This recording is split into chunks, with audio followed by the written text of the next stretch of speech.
কোটা সংস্কার আন্দোলন ঘিরে উদ্ভূত পরিস্থিতি সামাল দিতে রাজধানী সহ সারা দেশেই আইনশৃঙ্খলা বাহিনী সতর্ক অবস্থায় রয়েছে, যাতে কোনো নাশকতা করতে না পারে। এদিকে কারফিউ শিথিল করে অফিস আদালতের কার্যক্রম চলছে।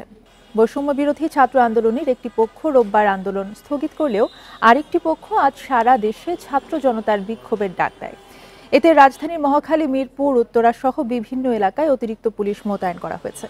পুলিশ বলছে, যে কোনো পরিস্থিতি মোকাবেলায় পুলিশ প্রস্তুত। ডিএমপির গুলশান বিভাগের ডিসি রিফাত রহমান শামীম জানান, জামায়াত শিবির এবং বিএনপি যাতে কোনো ধরনের অপ্রীতিকর পরিস্থিতি তৈরি বা নাশকতা না করতে পারে সেজন্য অতিরিক্ত পুলিশ মোতায়েন রয়েছে। সাধারণ মানুষকে নিরাপত্তা দিতেই আইনশৃঙ্খলা বাহিনীর বিশেষ সতর্কতা।